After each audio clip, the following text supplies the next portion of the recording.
Question number 7। इसमें दिया है ये अवयव इस अवयव के बराबर है, तो ए तथा वो ए बी सी और डी के मान ज्ञात कीजिए। तो इसमें क्या करेंगे भाई, इसमें भी हम भाई ये अवयव इस अवयव के बराबर दे रखा है, तो इसमें भी हम संगत अवयवों की तुलना करेंगे। यानी कि ये वाला अवयव इस वाले अवयव के बराबर लिखेंगे, एक समीकरण बन जाएगी। ऐसे ही ये वाला अवयव इस वाले अवयव के बराबर, ये वाला इस वाले के और ये वाला इस वाले के। ठीक, चलो देखो, तो ये हो गया यानी कि a माइनस बी बराबर कितने के, -1 के। इसको लिख दो समीकरण नंबर 1। अब 2a प्लस सी बराबर 5। ये लो जी, 2a प्लस सी बराबर 5, समीकरण नंबर ये 2 हो गई। ऐसे ही 2a minus B equal to 0, ये समीकरण नंबर 3 हो गई। और 3c plus D equal to 13, ये समीकरण नंबर 4। अब अभी तो ए बी सी डी का मान आया नहीं, किसी का है नहीं। अब इन्हें हल करेंगे। अब हल कैसे करेंगे, देखो जैसे ये समीकरण है ए और बी के पदों में। अब ए और बी के पदों में देखें कोई सी समीकरण है क्या इसमें। अब ए और बी के पदों में देखो, ये समीकरण नंबर 3 है, ए और बी आ रहे हैं। अब 1 को और 3 को हल कर लेंगे। ठीक, यहां लिखेंगे समीकरण 1 तथा 3 से, 1 तथा 3 से। तो इनको लिख दो ऊपर नीचे, है नहीं, a माइनस बी बराबर कितने के, -1 के। वही लिख दी समीकरण 1। अब 3 लिख दो इसी के नीचे, 2a minus B equal to 0। अब इन्हें हल करेंगे। हल कैसे भाई, इसमें b के गुणांक बराबर है नहीं, चिन्ह एक जैसे है। अगर चिन्ह एक जैसे है तो घटाने पर, लो जी लिख दो यहाँ पे घटाने पर। और जब घटाने पर लिखेंगे तो चिन्ह बदलेंगे इनके। ये प्लस का है तो ये हो जाएगा माइनस का, ये माइनस है तो ये प्लस, ये तो भाई माइनस। अब b से ये b गया है नहीं, ये a प्लस का, ये 2a माइनस के, तो घटेंगे, कितने बचेंगे, a बचेगा, k का माइनस का, क्योंकि माइनस के ज्यादा है। 2a में से एक a गया, एक a बचाएगा माइनस का, है नहीं।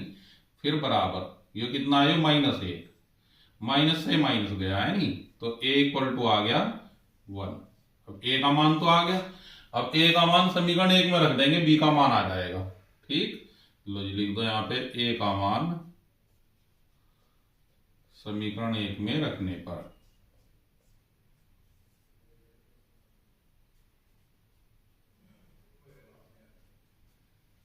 तो a की जगह 1 माइनस b बराबर -1।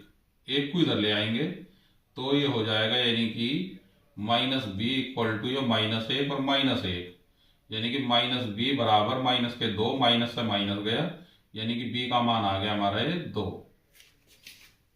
b का मान आ गया b बराबर 2। अब भाई a का मान आ गया, b का मान आ गया। अब b का मान समीकरण 3 में रख देंगे, c का मान आ जाएगा, या a का मान समीकरण 2 में रख दो तब c का मान आ जाएगा। चलो a का मान समीकरण 2 में रख दो, है नहीं। लो जी देखो, a का मान समीकरण 2 में रखने पर,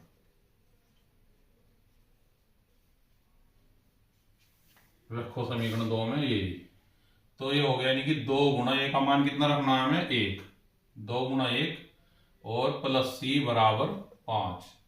ये 2 एकम 2 हो गया और प्लस c बराबर 5। अब इस 2 को इधर ले आएंगे, इधर आगे 2 के हो जाएगा जो माइनस का, c बराबर ये आ जाएगा, यानी कि 5 माइनस 2, तो c का मान आ गया 3। चलो ये अब a हो गया, b हो गया, c हो गया, अब d और रह गया, है नहीं। अब d कौन से में, इसमें है। अगर c का मान हम ये 3 रख दे तो d आ जाएगा। लो जी लिख दो यहाँ c का मान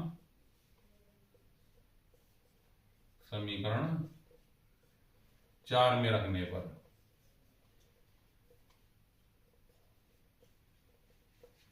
रखो, तो ये हो गया, यानी कि 3 गुणा c का मान कितना रखना हमें, 3 और प्लस d बराबर ये 13। अब 3 दिए 9, प्लस डी बराबर 13। डी बराबर इस 9 को इधर ले आएंगे तो यानी कि 13 माइनस के 9 और डी का मान हो गया हमारा 4। ठीक, आंसर आ गए हमारे ए बराबर कितना आया 1, बी बराबर आया है हमारा 2